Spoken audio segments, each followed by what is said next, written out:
1,00,000 మంది శివభక్తులతో కలిసి మహారుద్రాక్ష పూజలో పాల్గొనండి. వెంటనే కాల్ చేసి మీ పేరును నమోదు చేసుకోండి.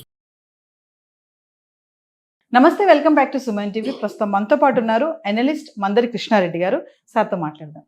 నమస్తే సార్. నమస్తే అమ్మా. సార్, ఇప్పుడు అమెరికాలో 17 లక్షలు కడితే వేగంగా మనకి గ్రీన్ కార్డ్ వచ్చేస్తుంది అని చెప్పేసి అంటున్నారు. అసలు అంటే మరి గ్రీన్ కార్డ్ రావడానికి ప్రాసెస్ ఏంటి? మరి ఇప్పుడు ట్రంప్ ఉన్నటువంటి ఈ టైంలో ప్లస్ ఇంకోటి టారిఫ్ది ఒకటి హవా నడుస్తుంది. ఇప్పుడే 25% పెంచాడు, మళ్ళీ ఇమీడియట్లీ మళ్ళీ ఇంకో 25%, మొత్తం 50% టారిఫ్ నడుస్తుంది. మరి ఈ టైంలో వీసాలో కూడా ఈ మార్పులు రావడము, అసలు 17 లక్షలు కడితే వేగంగా గ్రీన్ కార్డ్ రావడం అంటే ఏంటి? అసలు ఆ ప్రాసెసింగ్ ప్రీమియం ఫీజు అనేది, ఇవన్నీ ఒకసారి డీటెయిల్స్. వాస్తవంగా ట్రంప్ రాత్రి ఐడియా వస్తుందో పొద్దున ఐడియా వస్తుందో చెప్పడం చాలా కష్టంగా ఉంది. ట్రంప్ తీసుకున్న నిర్ణయాలతో ఇవాళ అమెరికా ప్రజలే బోరుగోరున విలపించే పరిస్థితి ఏర్పడుతోంది. ప్రతి వస్తువు రేటు 2% నుంచి మొదలు పెడితే 10% దాకా పెరిగిపోయి అమెరికా ప్రజలు చాలా బాధపడుతున్నారు, చాలా కోపంతో కూడా ఉన్నారు. అలాంటిదే ఒక పని అంటే అతను తీసుకున్న ఒక నిర్ణయం ఏంటంటే ఉందో వీసా ప్రీమియం ప్రాసెసింగ్ ఫీజు అనేటువంటిది తీసుకున్న నిర్ణయం. ఈ నిర్ణయం వల్ల ఏం జరుగుతుందంటే లక్షలాది అప్లికేషన్స్లో తేదీ వరకు రావాలంటే ఒకరి తర్వాత ఒకరు రావాలంటే ఆ సీరియల్ ఆర్డర్లో కొన్ని నెలల టైం తీసుకుంటున్నాయి, కొన్ని సంవత్సరాల టైం కూడా తీసుకుంటున్నాయి. కొంతమంది 4 ఏళ్ల నుంచి కూడా వెయిట్ చేస్తున్న వాళ్ళు ఉన్నారు. అంటే కనీసం ప్రాసెస్ అవ్వడానికి, అంటే ఇంటర్వ్యూకి పిలవడానికి. ఇలా కాకుండా ఎవరైతే $20,000 ప్రీమియం ప్రాసెసింగ్ ఫీజులు పే చేస్తారో వాళ్ళ అప్లికేషన్స్ని మిగతా వాళ్ళ అప్లికేషన్స్ నుంచి వేరు చేసి తొందరగా ప్రాసెస్ అయ్యేటట్టుగా చేస్తారు. అంటే దీని అర్థం $20,000 కడితే వీసా వచ్చినట్టు కాదు. చాలామంది భ్రమపడుతున్నారు. వీసా రావడం కాదు, వీసా ప్రాసెసింగ్ కోసం వస్తుంది.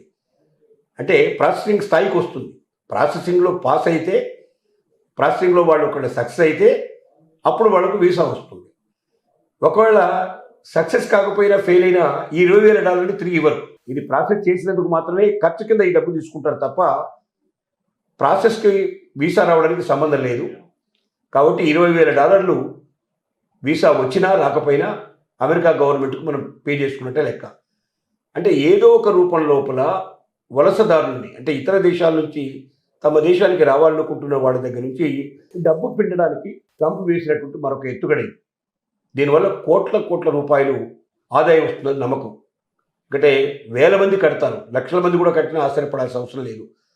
అలా 4-5 లక్షల అప్లికేషన్స్లోంచి 1,00,000 అప్లికేషన్స్ ఒకవేళ ప్రాసెసింగ్కి వచ్చినా 1,00,000 ఇంటూ $20,000 చొప్పున అంత ఆదాయం అమెరికాకు వచ్చే అవకాశం ఉందనే ఉద్దేశంతో తీసుకున్న నిర్ణయం.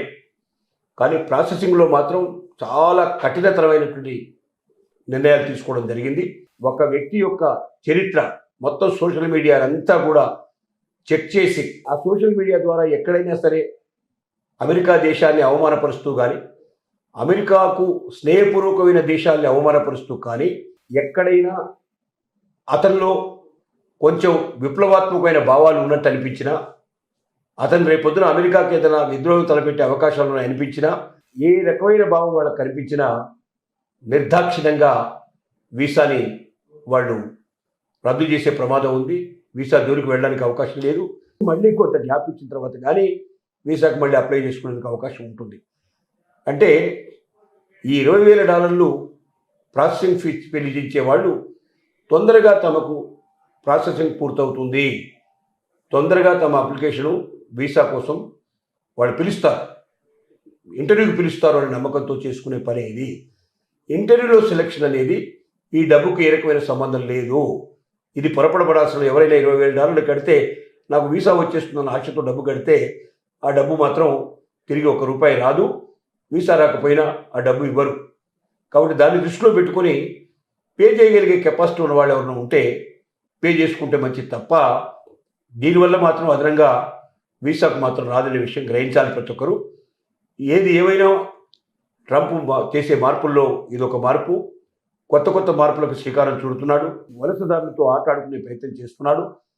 దీనివల్ల లక్షలాది మంది, కోట్లాది మంది చాలా బాధపడుతున్నారు.